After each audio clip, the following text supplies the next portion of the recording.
मराठी भाषा गौरव दिनाच्या शुभमुहूर्तावर तिकीटालय ticket booking ॲपचा शुभारंभ करण्यात आलेला आहे। यावेळी कार्यक्रमाला ज्येष्ठ अभिनेते अशोक सराफ, नाट्य परिषदेचे अध्यक्ष अभिनेते प्रशांत दामले, मनसे अध्यक्ष राज ठाकरे, ज्येष्ठ अभिनेते महेश कोठारे, अभिनेता संकर्षण कराडेसह आदी मान्यवर या बुकिंग ॲपच्या शुभारंभ सोहळ्याला उपस्थित होते। मनसे अध्यक्ष राज ठाकरे आणि ज्येष्ठ अभिनेते अशोक सराफ यांच्या हस्ते या बुकिंग ॲपचं लॉन्चिंग करण्यात आलं।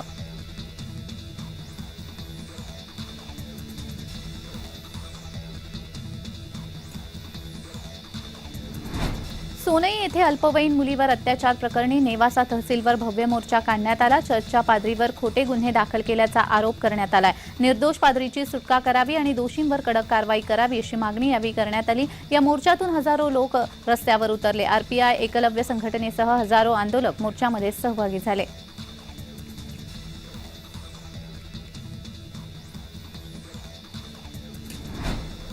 कवी कुसुमाग्रज यांच्या निवासस्थानी मनपा आयुक्त आणि मनसेच्या वतीने अभिवादन करण्यात आलं। मनपा आयुक्त अशोक करंजकर आणि अधिकाऱ्यांनी अभिवादन केलं। आज जागतिक मराठी भाषा गौरव दिनाच्या निमित्ताने अभिवादन करण्यात आलं। कुसुमाग्रज यांच्या जयंती दिवशी मराठी भाषा गौरव दिन साजरा केला जातो।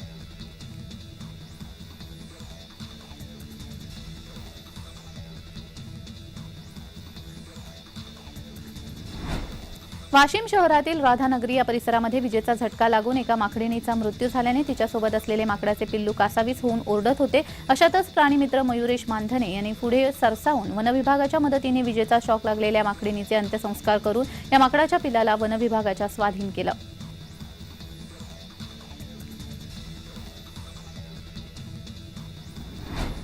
भाजपाच्या कार्यकर्ता महासंमेलनाला कर्जत इथे प्रारंभ झालेला आहे। गोव्याचे मुख्यमंत्री प्रमोद सावंत यांच्या प्रमुख उपस्थितीमध्ये कार्यकर्ता संमेलनाला प्रारंभ झाला। रायगड आणि मावळ लोकसभा मतदारसंघातील प्रमुख कार्यकर्त्यांची संमेलनाला उपस्थिती होती। आगामी लोकसभा निवडणुकीच्या पार्श्वभूमीवर भाजपाच्या कार्यकर्ता संमेलनाला विशेष महत्त्व दिलं जात आहे।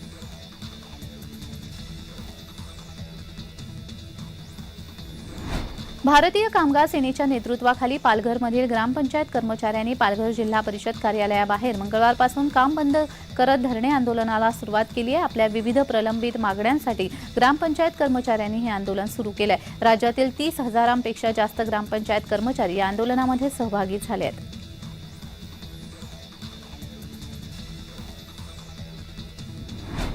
जेजुरी औद्योगिक वसाहतीमध्ये 200 लहान मोठे कारखाने असून सुमारे 15,000 कामगार इथे काम करतात। मात्र सतत फुटणाऱ्या जलवाहिन्या, वीज समस्या आणि शासनाचं दुर्लक्ष यामुळे ही योजना पूर्ण क्षमतेने सुरू नाही। या योजनेतून केवळ 30 ते 40% पाणी पुरवठा होत असल्याने पाणी टंचाईची समस्या निर्माण झाली आहे। शासनाने ही योजना पूर्ण क्षमतेने सुरू करावी अशी मागणी उद्योजकांनी बैठकीत केली।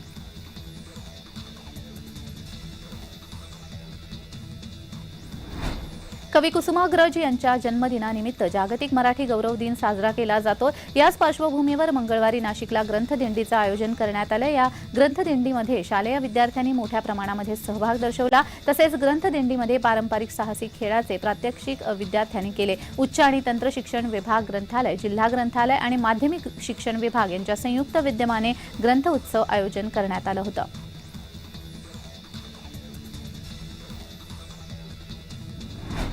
अमरावती जिल्ह्यामध्ये अवकाळी पावसाने शेतकऱ्यांच्या तोंडाचा घास हिरावलाय। काढणीला आलेला हरभरा पावसात भिजल्यामुळे शेतकऱ्यांचं मोठं नुकसान झालंय। वादळी वाऱ्याने गहू पीक जमीनदोस्त झालंय। जिल्ह्यामध्ये चांदूर बाजार, अंजनगाव, सुरजी, चांदूर रेल्वे, दर्यापूर तालुक्यामध्ये हरभरा, गहू, तूर, कापूस पिकाचं मोठं नुकसान झालंय। शेतकऱ्यांची नुकसानीची पाहणी करून पंचनामे करण्याची मागणी होतीये।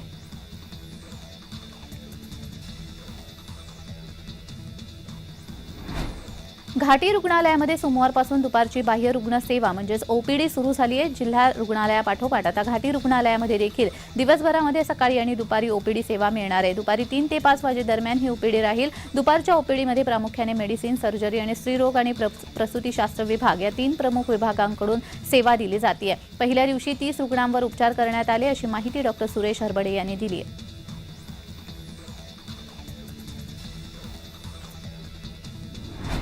अर्थसंकल्पीय अधिवेशनाचा आजचा दुसरा दिवस आहे आणि दुसऱ्या दिवशीही विरोधक हे आक्रमक झालेले आहेत। विधिमंडळाच्या पायरीवर विरोधकांकडून आंदोलन करण्यात आलं होतं। कायदा सुव्यवस्थेच्या मध्ये प्रश्न निर्माण झाला होता। विरोधकांनी प्लास्टिक बंदूक आणून आंदोलन केलं होतं।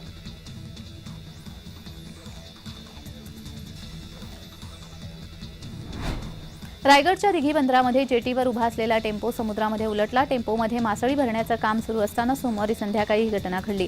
हायड्रा आणि जेसीबीच्या सहाय्याने रात्री उशिरा हा टेम्पो बाहेर काढण्यात बचाव यंत्रणांना यश आलं। या दुर्घटनेमध्ये सुदैवाने कोणतीही जीवितहानी झालेली नाही।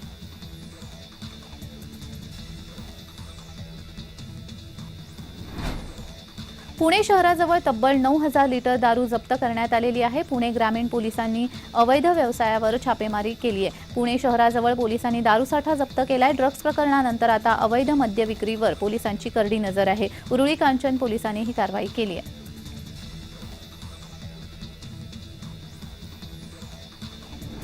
प्रभू रामाच्या धार्मिक भावनेचा प्रसार करण्यासाठी हैदराबादवरून निघालेले 2 जादूगार नागपुरातून अयोध्येसाठी रवाना झालेत। जादूगार मारुती जोशी आणि जादूगार रामकृष्णा हे स्वतःच्या डोळ्यावर पट्टी बांधून बाईकवरून हैदराबादवरून अयोध्येला निघाले आहेत।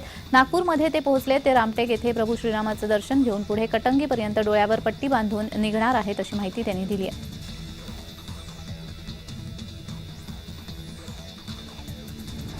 हिंगोली जिल्ह्यासह राज्यभरामध्ये अंशतः अनुदानित शाळा महाविद्यालयातील 63,000 शिक्षकांचा 10वी-12वीच्या उत्तरपत्रिका तपासणीवर बहिष्कार टाकण्याचा निर्णय घेतल्यानंतर जिल्हाधिकारी यांना निवेदन दिले। या आंदोलनामध्ये राज्यातील 63,000 शिक्षक सहभागी होणार असल्याचे संघटनेचे पदाधिकारी यांनी सांगितले।